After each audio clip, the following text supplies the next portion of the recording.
and closing statements, and 1 minute to respond to questions. Candidates, please keep your answers succinct.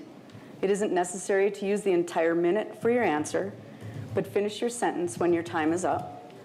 We'd like to ask as many questions as possible. Okay, it's 45. Each candidate also has 3 30-second rebuttal cards. The cards can be used at any point after each candidate has answered a question.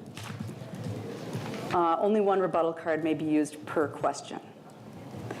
And then please place the card in the basket. Is there a basket up there? I didn't see one. Okay, very good. Thank you. After you've used it, I'll be keeping track here though too. Our timekeepers will signal when time is up. So our timekeepers tonight are the League of Women Voters, Rochester Strand and Eric Voldal. I hope I said that right. Questions are being screened by League volunteers Maggie Brimajoin, Kathy Swessel, and Amy Cockett, and thank you for that. Asking questions from the Post Bulletin will be Jeff Peters and Ryan Parsons from the Chamber of Commerce. So I'll remind everyone again to please remain quiet, but I think that's probably not necessary. We've got a limited audience now. We'll begin with our introductory statements, 2 minutes each, starting with Dean Koutsoukas. Do you have a question? Can we see all of the cards so we'll know what's? Okay. Sorry, I didn't walk through that with you. Okay. Just so we know what we're being prompted with. Absolutely. Okay. Ready to start? Is everybody ready to begin? Okay, we'll start now with Dean Koutsoukas with opening statement. I would like to thank the League of Women Voters and its members, the Post Bulletin, the Rochester Area Chamber of Commerce, and the Rochester Public Library, as all of you watching, for the opportunity to be here in front of you this evening. My interest in public service began when I was a kid, and I learned that my grandfather was a mayor in his village in Greece. This inspiration has led to over 30 years of experience in working for and with communities and their partners in providing efficient and unbiased service to our citizens. I've been involved as an engineer and construction manager in swimming pools, water treatment plants, residential and commercial developments, affordable housing, schools, and the provision and maintenance of streets and utilities that we use every day. Through my service with the City of Rochester as an infrastructure engineer, my work has tied into IT as well as public works, our GIS, and as well as emergency management. The City of Rochester is currently in need of this experience to lead its expansion while preserving what generations have worked hard to achieve. I would like to continue my service as your mayor. Thank you. Thank you. Kim Norton. Thank you. I got involved in public service because I love this community, and I wanted to help make sure that the family-focused, high quality of life experience that my family enjoyed would be there for the generations to follow. From my start as a community volunteer and throughout my time representing you in elected offices, the happiness and success of the people of Rochester has always been my primary focus. It has been an honor to represent you as mayor for the past 3.5 years, and despite serving during arguably one of the most difficult times during our lifetime with an international pandemic and simultaneous racial tensions, I continued to focus on the issues that I identified as priorities when I started to run. Good governance, sustainability, safe neighborhoods with affordable housing, downtown redevelopment that utilize the voices of all of our community. And while homelessness was an unidentified issue when I took office, we addressed it head on with our wonderful community partners, and we continue those strong relationships today, continuing to partner for the public good. Because of my past experience and leadership, I have been able to make important contacts to bring important federal and grant funding to bear on the issues we've identified in Rochester as important.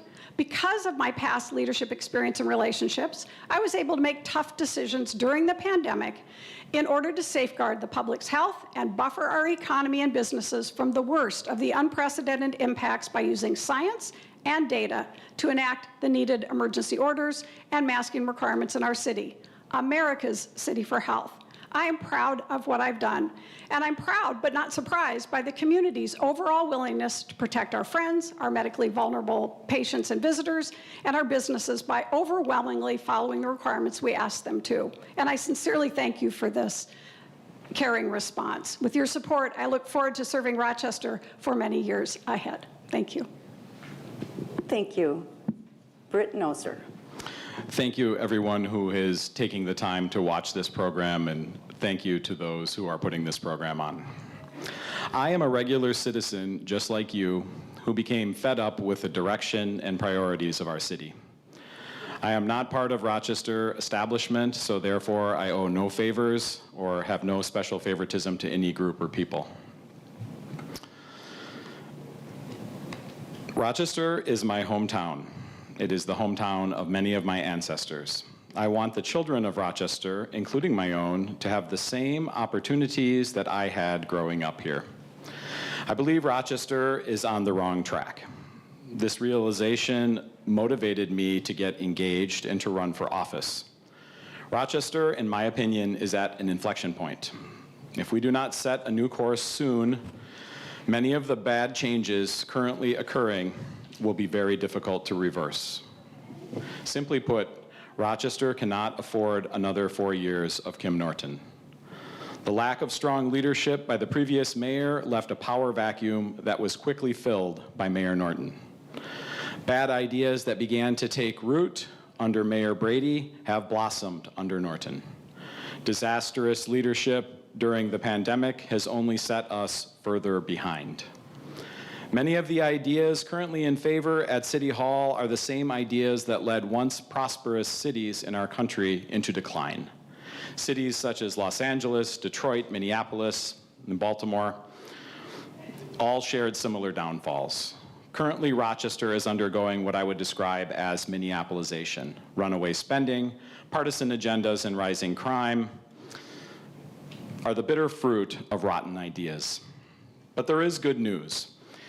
I am optimistic that if we uncouple ourselves from these failed concepts and return to our traditions of organic local leadership, we can return to a better balance of prosperity and stability. Thank you very much. Thank you. I'd like to take this opportunity to thank the League of Women Voters, the Post Bulletin, Rochester Area Chamber of Commerce, the Public Library staff, and your donors. To the people that were here before, thank you for participating, and also on the live stream, so thank you so much. My name is Brad Tran, a 41-year resident of Rochester, Minnesota, married to my wife Joni of 25 years, my son Brennan in the United States Air Force active duty, and our son Reese that's with us at home, and then our daughter Peyton is our CTC. I'm a 10-year employee of Express Employment Professionals as a headhunter professional search recruiter, which I think has served me well to participate for this candidacy for mayor. For the past year, I've spoken with thousands of individuals throughout our community, businesses, their employees, neighbors. I've seen you at many events, Safe City Nights, Civic Music, and the message is clear: we're not being heard. For years, we've had perhaps leaders that have had partisan views, but they made their decisions in nonpartisan fashion to do what was best for the city.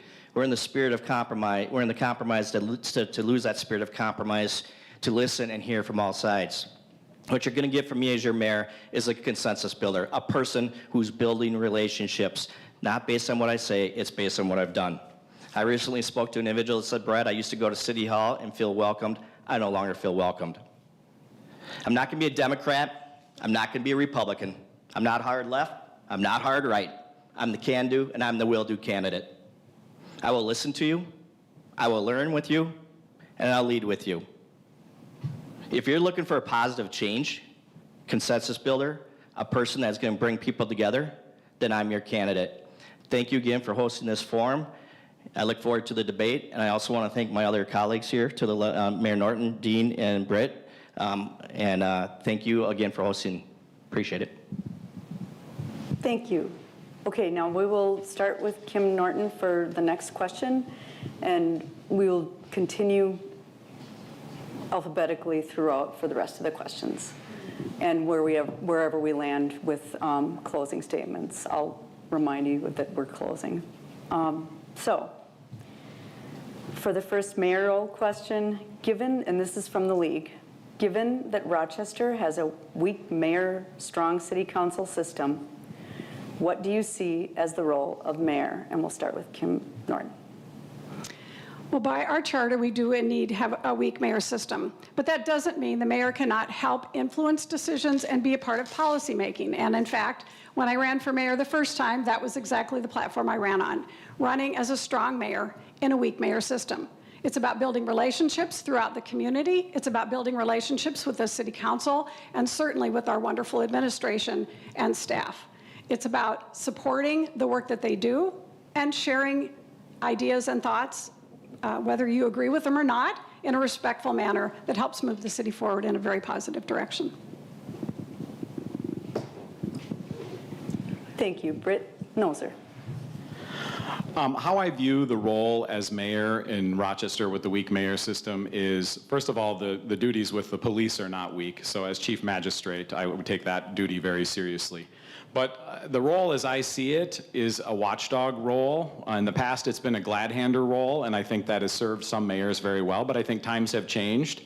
And I think there's room now, with more going on in our city, for the mayor to be more of a bully pulpit and a watchdog for the citizens. I think on the campaign trail, I encounter so many people that feel disenfranchised by what's happening in Rochester. They feel like DMC is swallowing the city, and they feel like nobody cares what they say. And so I would like to give voice to the people. I think Mayo has its lobbyists and does a pretty good job taking care of itself. I love Mayo. It is joined to the city, inextricably linked to the city. But I think I want to be a voice for the people so they feel like they're part of the city and part of the process in the room. Thank you. Thank you. And Brad Trahan, if you want me to repeat the question, let me know. Would you like? I think you're good. Okay. Basically, it's titled a weak mayoral system, but I really don't believe it is, in a sense. The mayor not only oversees the police department, but they also appoint boards and commissions as well. But I tell you what, based on the charter, the way it looks is, you are the CEO of the community. We're going to make sure that the mayor has to make sure that our laws are enforced, that our public safety is receiving the services that they need, that the bureaucracy is serving people it's representing. And the city is focused on listening and learning to the citizens and staying out of their way. When you're a mayor of this community, the one thing that I've really truly learned is you have to listen and learn. And you can never lead until you listen and learn first. You have to be engaged with your city staff. You have to be engaged with the community. You have to acknowledge their concerns. And then you have to explain the why. Communication is so important, being the mayor of Rochester. I look forward to not just govern from City Hall, but being out and promoting our energy and our vibrancy in our community. And that's exactly what you'll get with me if I'm elected as your mayor. Thank you so much. Thank you. Dean Koutsoukas. Rochester's mayor is considered a weak mayor by technical wording. How the mayor does his job within the city charter really determines whether the mayor is weak or is strong. And the mayor has the opportunity to decide that as they're governing. If the system's going great, the mayor needs to stay out of the way and just be the voice for the community. If things are going bad, the mayor needs to step up and get the course going in the right direction. The mayor represents the city locally, in the state, and across the country, and he can use that voice in a strong way when he chooses to do so. Okay. Next, we'll start with Britt Noser, and we're going to have, which one? Chamber? Ryan? Yep. Ryan Parsons is going to ask you a question. Excellent. Thank you for being here, candidates. Now, there are many contributing factors to the development and success of our community, businesses, and organizations. Quality of life, road and water infrastructure, housing, among others. With these factors in mind, what have you identified as a key priority moving forward? I think a key priority for the citizens and for growth is safety, public safety. And I think we need to make sure that we are focusing on public safety, not just filling the budget, but giving the police department and the fire department the support that they need to do their work. And so if we don't have public safety, we don't have anything. In regard to other infrastructure, I see infrastructure, enforcing the laws, and these things are the principal prescribed duties of the government. This is what the government should be doing. All the bureaucrats we've been hiring that want to be developers, they should join the private sector. I think the government has become, in Rochester, way too bureaucratic. We have a bunch of woke bureaucrats with no business experience, and they're leading our city into the ground. The money doesn't grow on trees. People sweat and bleed for their money that we spend at the city, and we have to consider that when we're spending money. Thank you. Thank you. Brad Trahan. Thank you for the question. Certainly, when you see public safety on my brochures and website, it's just not bullet points to say I feel good. It's what I've done in the past, support public safety. If you don't have public safety, you don't have anything else. Local businesses is a priority of mine as well. Our local business community has been forgotten about. If you look downtown, we have 100,000 square feet of empty office space. We need to reconnect and re-energize with our local business community. I'm also hearing people concerned about affordable housing. Is it even affordable anymore? I don't believe it is.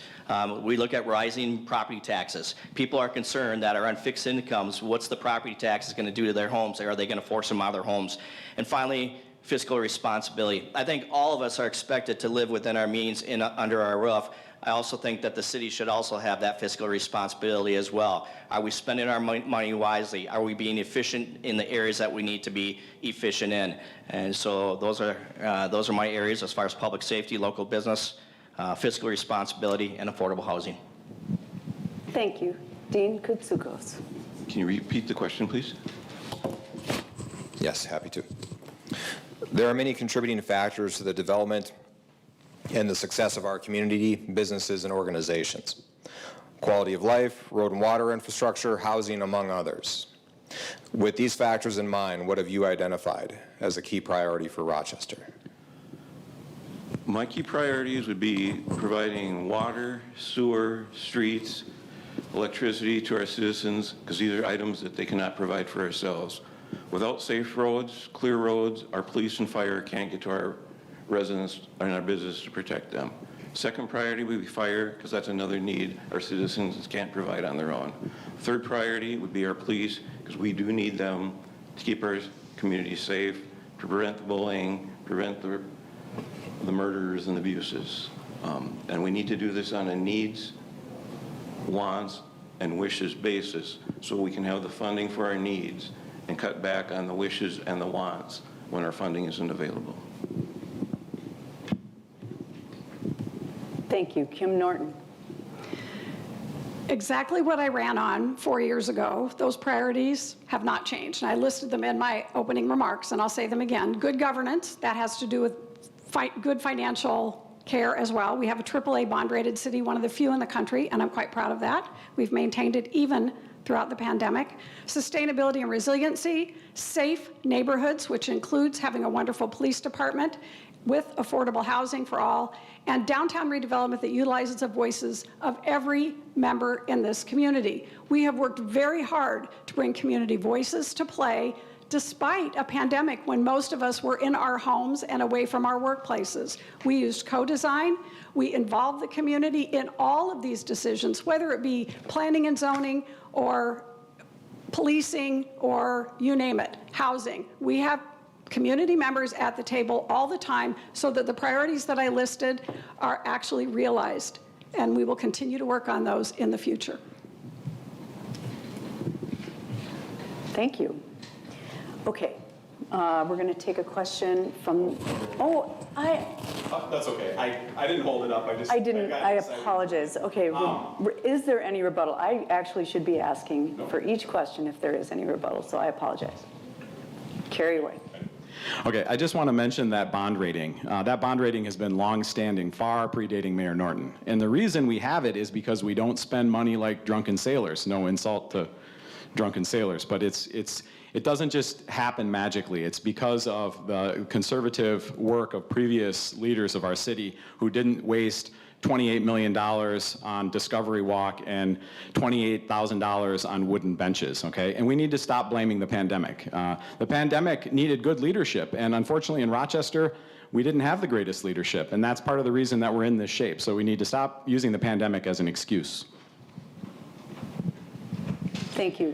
Brad Trahan has rebuttal as well. I can tell you, I've talked to 1,000 people, and I've been in the downtown businesses. And for anybody to suggest that the city government is speaking with their people, they're not speaking to their people. That was the number one concern. I made a call into the city clerk's office on a question, and I've still not got a call back 2 weeks later. You got weeds downtown Rochester and North Broadway that we have an ordinance for 3 inches, and they're 3 feet high. So the fact of the matter is the community is not being listened to, and that's the fact. If anyone thinks they are, start knocking on doors in local businesses like I have, and they'll tell you totally differently. Thank you. Kim Norton, rebuttal. Thank you. We have to acknowledge that we've been in a very difficult several years. Despite that, we had Rochester Ready set up, which was an organization of downtown businesses and nonprofits to talk about what the issues were. We had the Chamber of Commerce, which continued to meet virtually during the pandemic. We had the nonprofit consortium, which met during the pandemic the entire time. RDA, Rochester Downtown Alliance. I had my finger on the pulse of all of those businesses, despite the fact that we weren't always able to go into them. It did not mean we were not listening and that we didn't care. And I just want that for the record. Thank you. Okay, moving on. Next question is going to come from Jeff Peters at Post Bulletin. Well, our community, like many communities across Minnesota and the United States, has some sharp divisions, as we see here tonight, as we see over debates about things like swimming pool time or golf courses, public transportation or public infrastructure, investment in downtown, the poetry on the Peace Plaza, you name it. There's going to be a sharp division. So how do you operate as a leader in an environment like this? Great question. Thanks for asking. I chaired the Minnesota Autism Task Force, 18 members on that board, and that was emotional and complex. This is a governor's mandate, and through that chairmanship of that Minnesota Autism Task Force, I was able to bring everybody together for a common cause. With me as your mayor, you're not going to see me keyboarding and dispute with people. I'm a consensus builder. I'm going to bring people together. What we have to get back to, people, is we can have disagreements about positions or ideas, but it doesn't mean we don't have to disrespect one another. People are sick of the far right and they're sick of the far left. They're sick of it. They want common ground. I'm about bringing a consensus, compromise. You don't do that on social media, on Twitter and this and that. You know how you solve differences? You get the parties together, you find out what the hiccups are, then you flip the coin over and say, okay, how are we going to go about and solving it? That is exactly what I have done my whole career. If it's in my business world, if it's in my volunteer, if it's my past community involvement, which is a lot, you bring people together and start having honest discussions, and you stay off the keyboard. Thank you. Dean Koutsoukos. I can repeat a shortened version of the question. How do you lead in a highly divided environment like the one that we have today? One of the most important positions a leader can take is listening, being patient, and being vocal on what's right. I've worked with our public works, our IT, our GIS, our emergency management, our police, and when we're working together, we do a great job. We need that type of experience in our leadership where we're always seeing the fights happening. Our staff end up dealing with the problems with the fights, our community does. We need a voice that actually knows how to work with the people, just like our staff works with the citizens as well as with each other. Thank you. When I ran for office initially, I said I would run, even though I had a partisan background, as a nonpartisan mayor. And that is exactly what I have done. I have not attended at a partisan event or put a partisan sign in my yard since that time occurred. I also served on the task force with Mr. Trahan, and we actually had to have a mediation come in to help solve the problems. It was difficult, just like being mayor is difficult. I'm not afraid to ask for help, and I have, with our partners in this community when we need it. I've been harassed for the last year, 2, 3, on social media. It doesn't stop me from sharing what I'm doing, but I don't respond unless it's someone who I think has a legitimate question. And I think that's what a mayor is supposed to do. Respond to good faith questions and good faith opinions, but not engage in the nasty behavior. Okay, before we go to rebuttal, I want to make sure that Mr. Noser has the opportunity to answer the question. Thank you. Yes, it's a highly divided country. We all know this is nothing new. And, this nonpartisan spirit is something that I do agree with, and I can give you some reasons why. And I feel like the pendulum has gone way too far one way. So I think a lot of my platform and policies are not partisan. They're getting back to neutrality, getting back to what Adam Smith said government should do. And so when we remove these partisan agendas from our government, I'm thinking of things like the diversity, equity, inclusion that has just dominated our government, which was a knee-jerk reaction to George Floyd, completely untested. I'm all for equality, but this things we're doing has no data to back it up whatsoever. Some of the LGBTQIA things that the government is so involved in. Look, those things are all things that can be done by churches, by organizations. But in our government, if we're all to agree and we're all to have confidence in our government needs to stay out of partisan issues. And our government here is woefully entangled in partisan issues. Thank you. Okay, we've got one rebuttal requested so far. So Brad Trahan. Trahan? You're good, yes. Okay. Yeah. The mediation that the mayor was talking about was about an individual that was having a lot of issues, and actually the mayor even had to block at the state level. So I want to clear that up. Second of all, the mayor talks about running on a nonpartisan position as the mayor's office. That's not true. When you put on social media that you support Biden's Build Back Better plan on your mayoral page about what's going on, that now has taken that mayoral position from a nonpartisan to a partisan position. I just think it's reckless that when you make a comment like that you support a Build Back Better plan such as that was not even scored by the CBO, the Congressional Budget Office. That's reckless. What's that going to do for the taxpayers of Rochester, Minnesota? And that'd be my concern. Thank you. Kim Norton. Thank you. Of course I support Build Back Better. It is money for cities to spend on infrastructure. Of course I support the laws that pass at the state that have benefits for our city. It isn't about partisan politics, but yes, it is about politics. That's what mayoral leadership and city council leadership is. It's the politics of what's good for your city and what I can do to help improve my city. It's different, and it frustrates me that people don't understand that. Thank you. Dean Koutsoukas. I would suggest that Mayor Norton check her @Mayor Norton Twitter comment about Steve Simon and DFL 2022 before she says she has not made any comments about supporting a partisan party.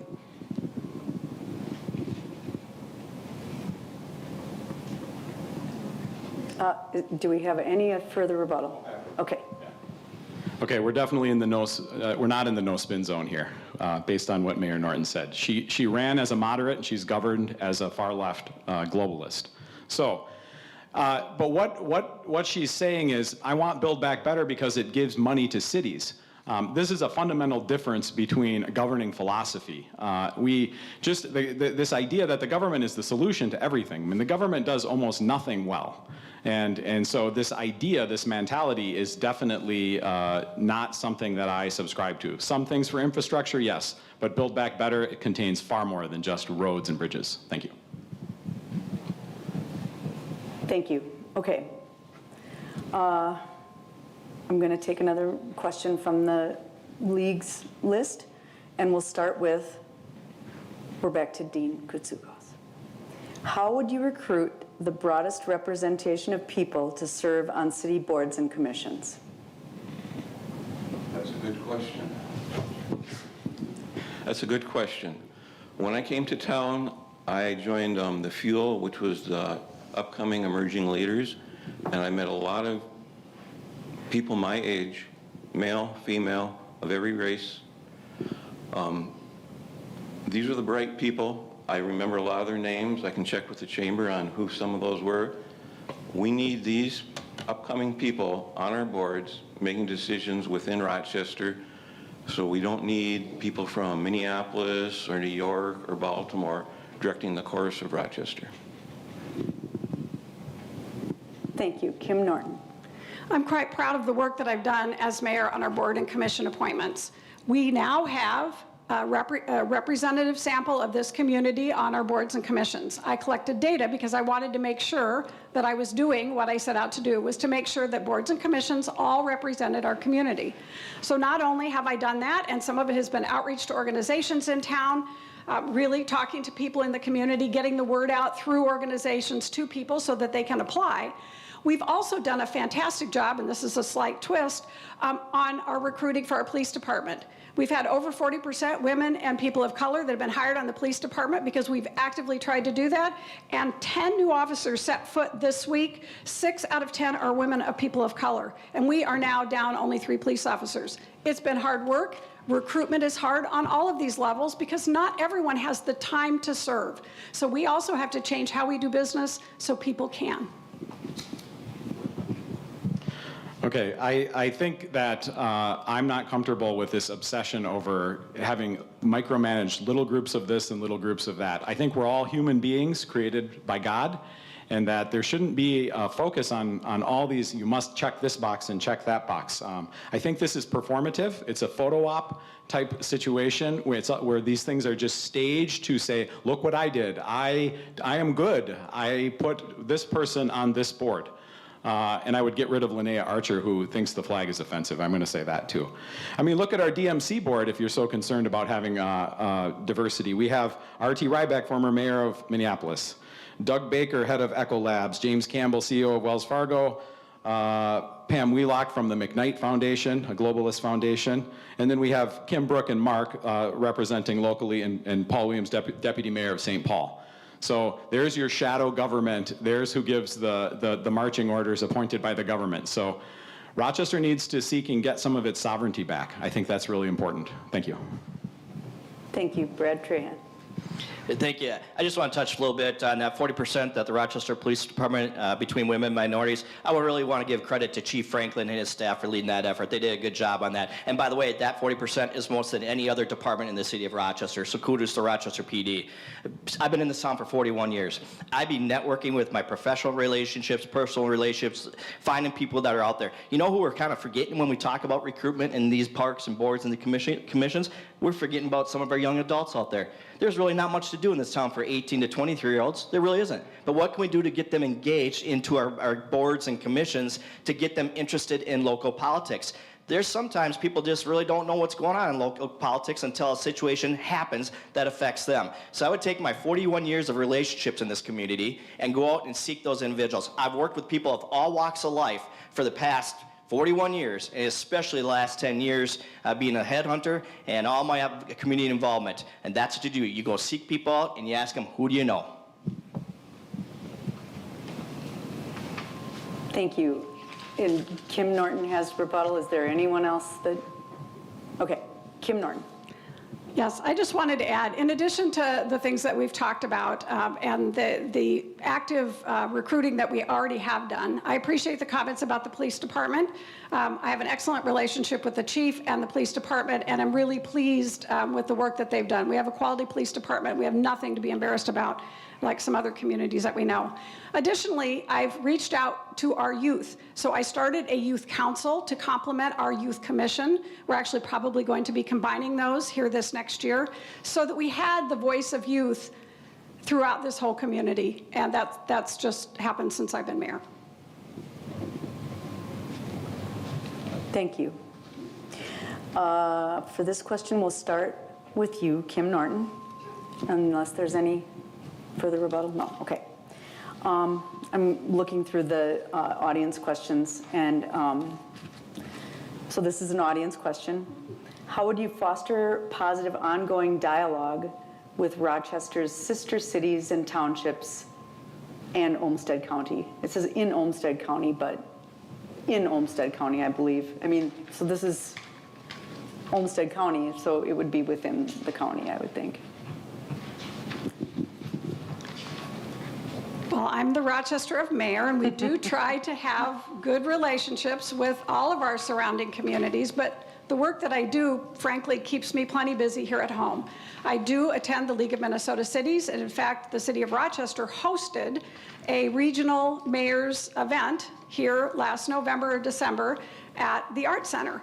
And we did invite all the mayors from the surrounding area and in fact across the state, and we had about 20 or 30 mayors that came on a very cold, snowy day in Minnesota to talk about the similarities and the differences that we have as cities.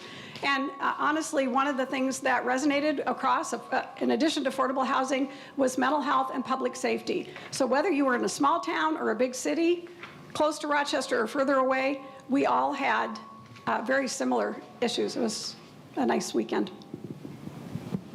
Thank you. Britt Noser. I think that Rochester, being the third largest city in the state, really sets the tone for southeastern Minnesota and even pretty much, once you get outside of the suburbs of the Twin Cities from there on, and for better, for worse. And so that's why I would like to see Rochester become, excuse me, a more balanced, have a more balanced government that focuses on the fundamentals of government and not of so much of political agendas. And the mayor mentioned the League of Cities. In regard to the League of Cities, this is something that I would take a serious look at getting out of. I think it is an activist organization. It's a lobbyist organization. It does provide an insurance benefit, which some people have mentioned to me, but I think that $50,000 to $60,000 on the League of Cities, National League of Cities, could be better spent on something else. Thank you. Can you repeat the question one more time, please? Yes. How would you foster positive ongoing dialogue with Rochester's sister cities and townships in Olmsted County? Make no mistake about it, while you're the mayor of Rochester, Minnesota, I will never take for granted all the individuals that come into our community who shop here, entertain here, dine here. You have to have good relationships with our neighboring communities. There's township board meetings, you got all kinds of other types of meetings that are going on. So while I will be focused on the mayor of Rochester, I want to make sure I'm staying connected to our townships and area communities, because those individuals come in our community, they're spending tax dollars in our community as well, they're working in our community, and at the end of the day, we'll achieve so much more by working together than any one person, business, or entity or community could ever do on their own. So if I'm elected as mayor, you will see me visible in not only Rochester, but fostering strong relationships with southeastern Minnesota to make sure that it makes Rochester the best we can be. I will not take for granted what southeastern Minnesota does for the community of Rochester. Thank you.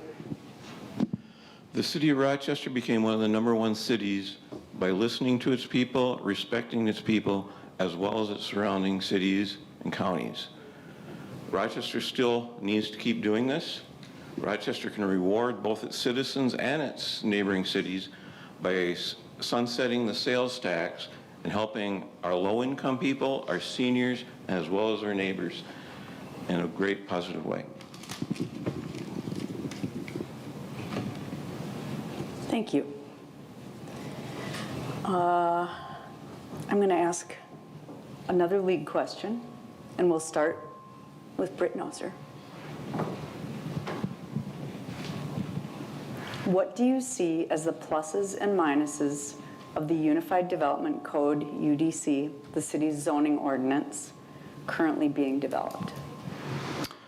I see the pluses as the option to build on smaller lots. I think that's something that makes good sense for this community. And, if you look at the homes that were constructed after World War II, sometimes they look like they dropped from the sky, one after another, on small lots and small homes. And this is what you could buy with your military, first-time home buyer, essentially, at the time. So I'm all for constructing smaller homes. I want to see that generational wealth be built for everybody. I want everybody to have the opportunity to be an owner. You're really cheating people when you take that away. The downside is all of this densification, tear down a single-family home, build a sixplex. That may occasionally have an opportunity where that can go, but that's part of this plan where they don't want you to own a house and they don't want you to have a car. And if that's okay with you, that's fine. I just want to make people aware that this is a planned densification. And look at all the land around here. We don't need to densify. Thank you. In terms of the UDC, I'm all for efficiencies. However, not also at the expense of public input. That's what UDC is doing. It's trying to be more efficient, but at the same token, I have great concerns. When the city is going to make a major change into a personal property or a business property and does not allow public input, that concerns me. You look at North Broadway right now, there's a mess on North Broadway. They changed that district zoning from business district to transportation district. I've talked to 5 business owners that did not get notification of said change. One business has $15,000 already to invest in his building. However, the city says he's out of compliance. Not that he took himself out of compliance, the city took him out of compliance. So at the end of the day, if we're efficient, but also receive public testimony or input, I'm fine with that. If the public can't weigh in, then I'm gonna have some concerns. The UDC is a good idea in that it's bringing up to date some of the outdated codes that existed for a long time. It's eliminating some of the conflicts between some of the codes that have been out there. But I also echo the concerns that Britt and Brad have said. We need to make sure that it is not hurting the community.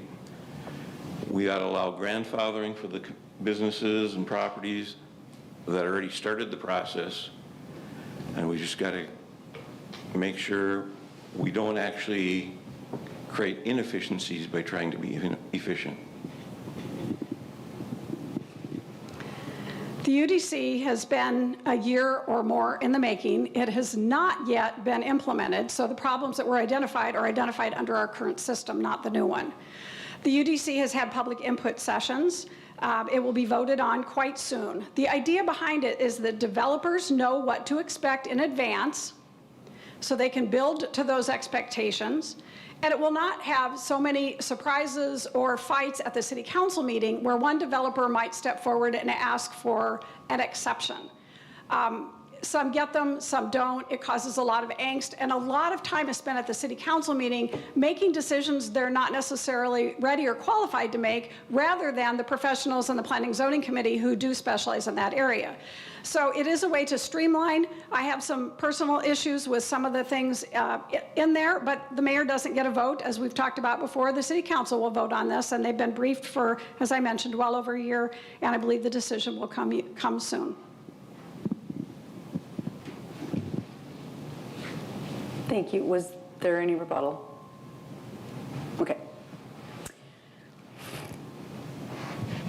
I'll do one, and then if either one of you have one after this lead question, we certainly would welcome one. How long were we going again? I forgot. Well, I would say it was like 42 when we got started. Thank you.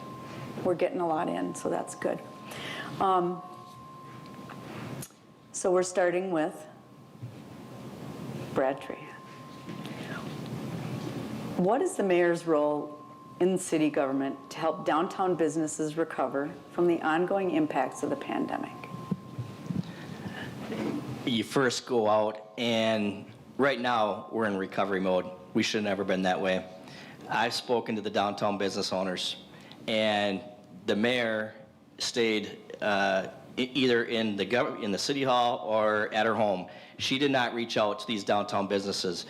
When we are forcing businesses to close their business and still have them pay liquor sales tax, that's not right.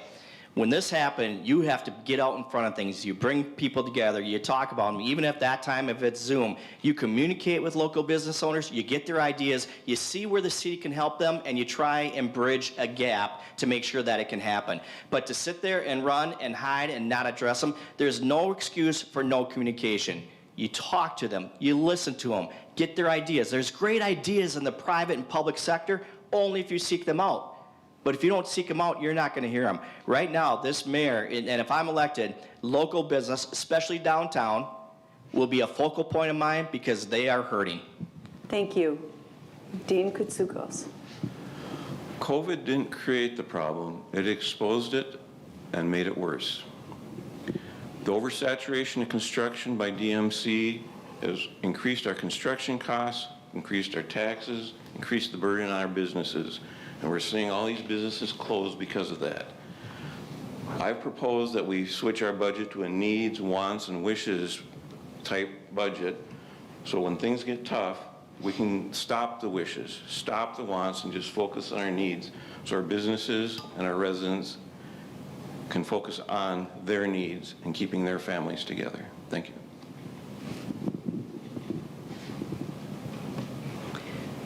The mayor has had a role for the last 4 years, 3.5 years, in supporting and listening to businesses.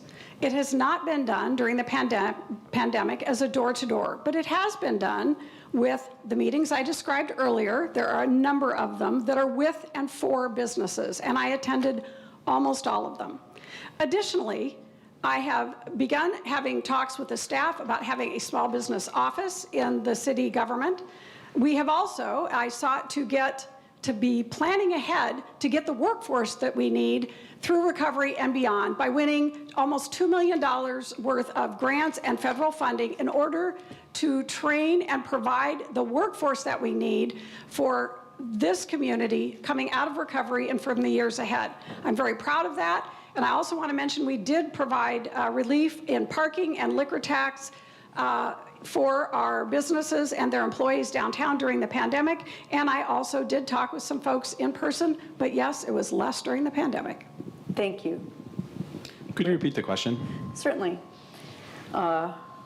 What is the mayor's role in the city government to help downtown businesses recover from the ongoing impacts of the pandemic?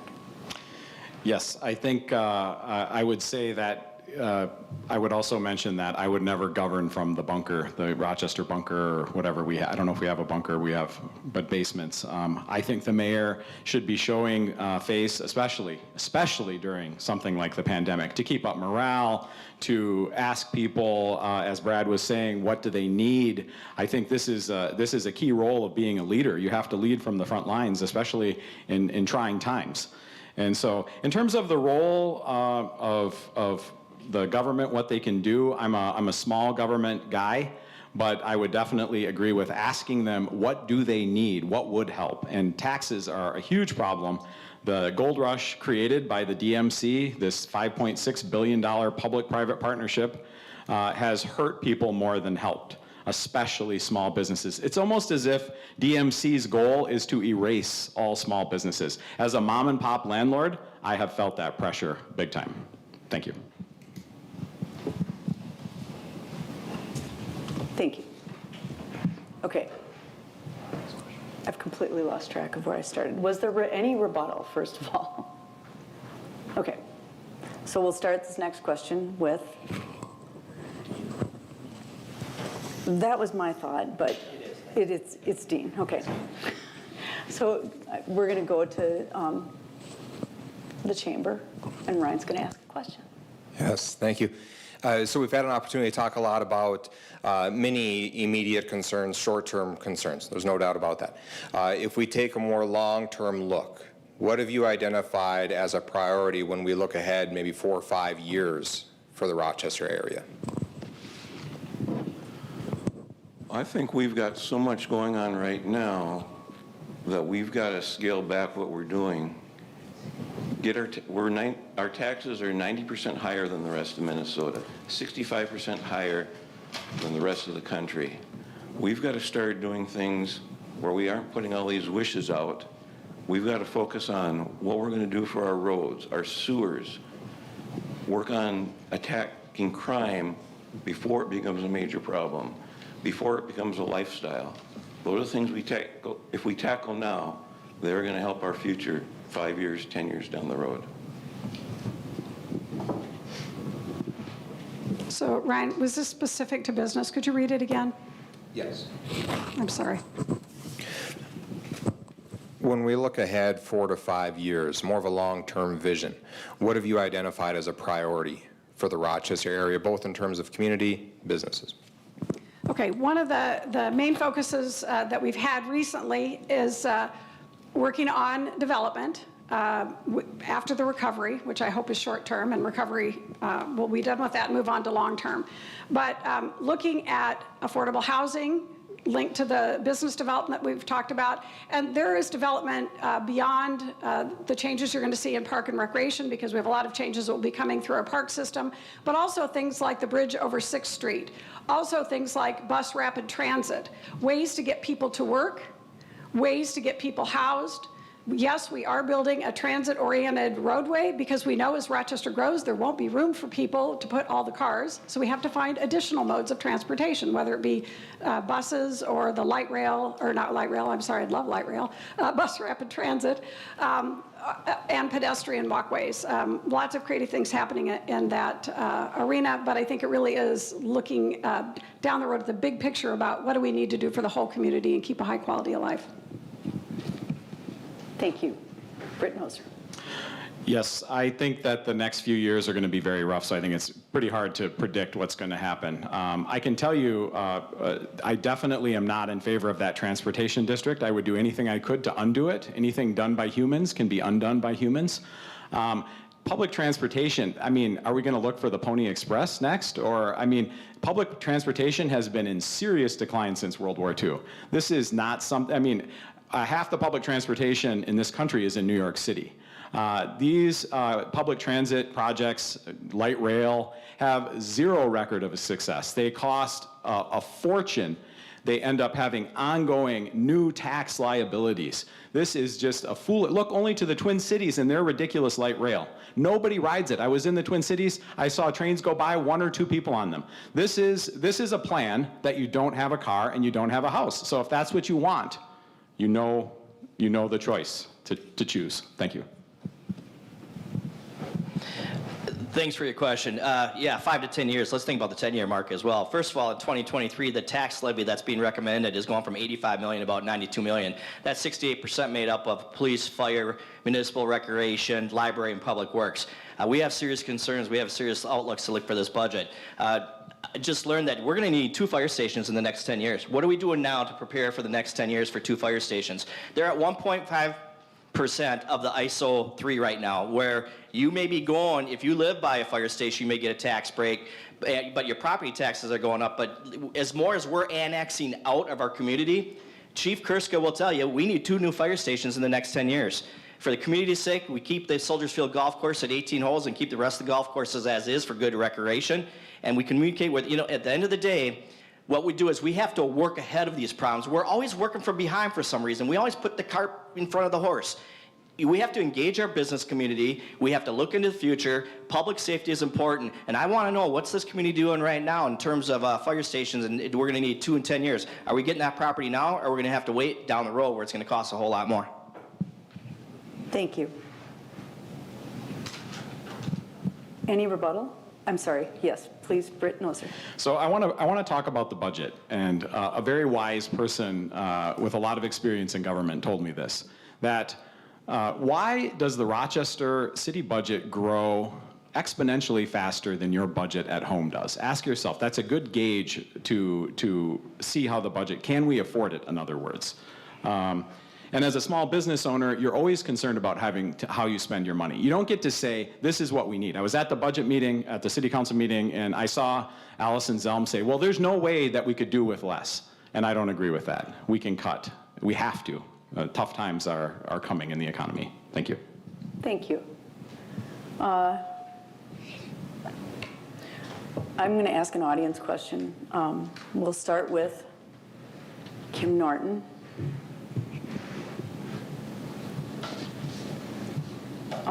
Okay. What will you do as mayor to bring people back to Rochester, specifically between the ages of 20 to 30 years old? That's a pretty narrow range, but I think young people is the intent of the question. Well, certainly one of the things that we can do is start selling Rochester as a place to go, particular place to come to live with a high quality of life, and we need to maintain that.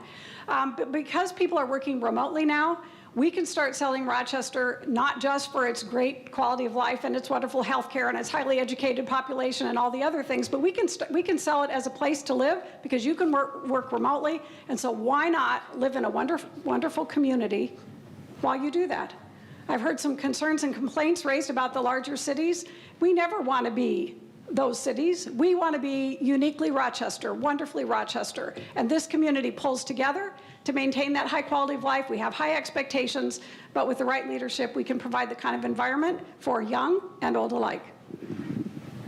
Thank you. Britt Noser. I'm not sure that at the city government level, this is a problem that we can solve. I think it's kind of, you get the economy going and some of these things, when you try to put your thumb on the scale, there's no record of success for it. Rochester has a successful formula. It was the brilliant scientists that came here, combined with the work ethic of the immigrants that were living here, combined with the Sisters of St. Francis. That's the secret sauce to what made Rochester what it is. It's always been a conservative place. It's never been sort of a magic kingdom reimagined as an international city because consultants said we could type of place. It's always had steady, stable, consistent growth. And it has always been a community with a very high level of education. Look at the state of our schools. I know the mayor doesn't, it's not the purview of the mayor, but this is our city, and we all care about these things. And so I think we need to be careful trying to micromanage. And we have adopted a lot of bad ideas, and we are Minneapolizing, despite what any kind of spin that someone wants to try to put on that. Thank you. Thank you. I hear it so often, there's just not much for our 18 to 30-year-olds to recruit them back. We first have to make it affordable. You know, these young professionals come out of their college careers or whatnot, they can't always afford $1,800 rent, $2,000 rent. So one, we got to make it affordable. Number two, what's there to do for entertainment in some spots? Yeah, I love the Civic Music's neighborhood nights and whatnot, but if you look downtown, I drove downtown on a Saturday night, there's one establishment open, that's it. We got good restaurants, but what are we doing more for the entertainment side of it? We need to seriously think about partnering with the private sector to bring more recreational opportunities that's promoting soccer and baseball, lacrosse, you name it, and just bring some more energy and vibrancy, bring tournaments into our community. When you bring that activity into our community, more people are going to want to come back into our community.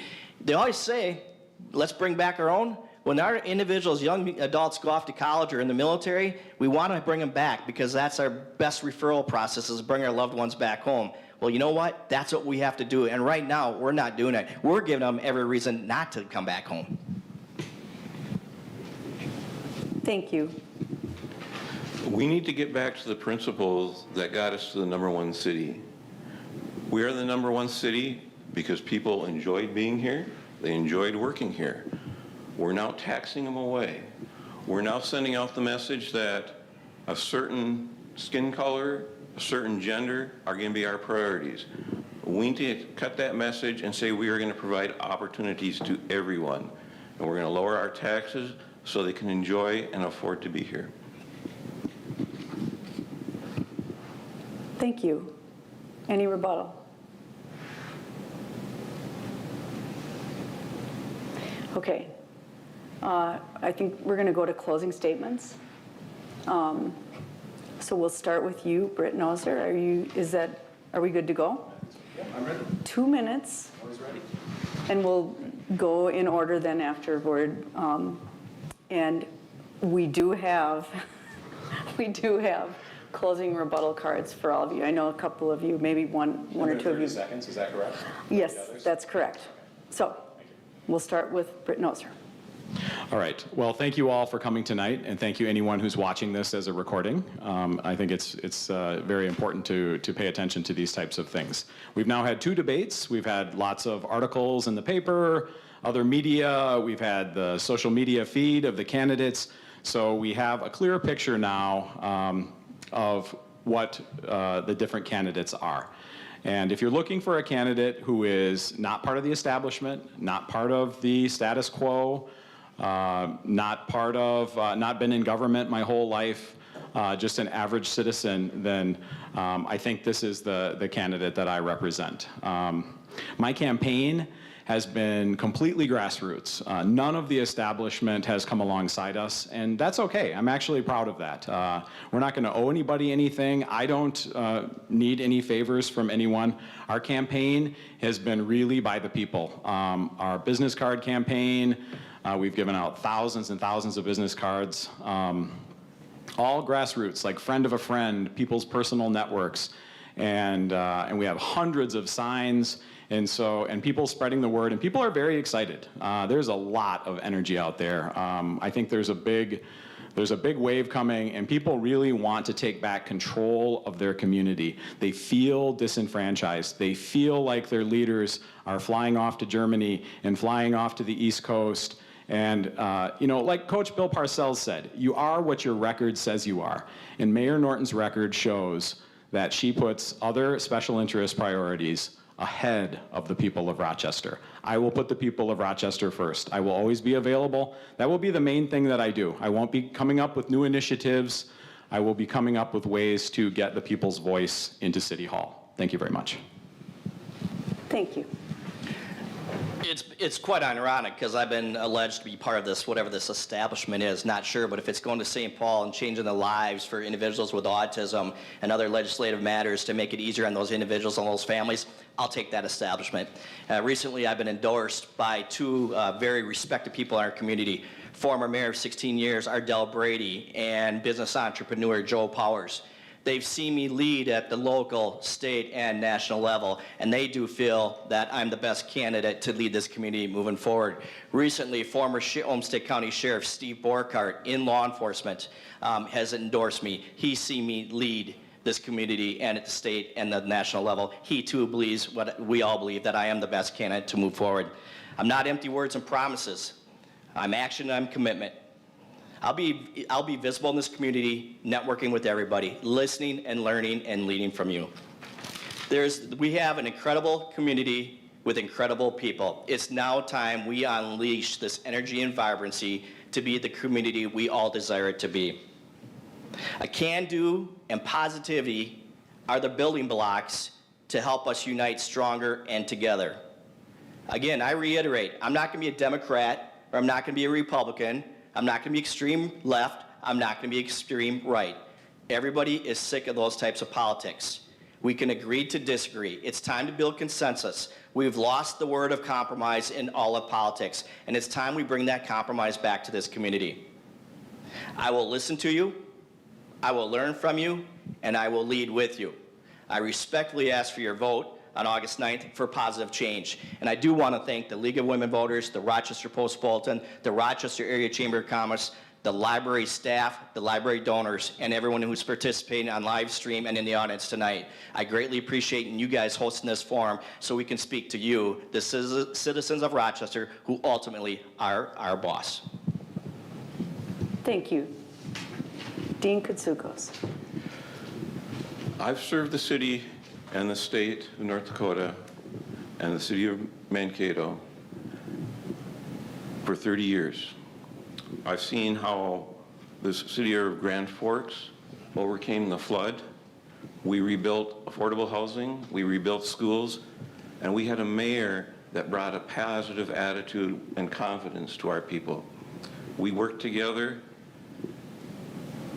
and we did it efficiently, and we did it like we want Rochester to continue doing. Rochester's history of expand and grow has now changed to re-image and replace. This is not what I've heard what the citizens, our businesses want. Much of Rochester's future now is being influenced by outside sources instead of many of the bright minds and young leaders that we have in our city.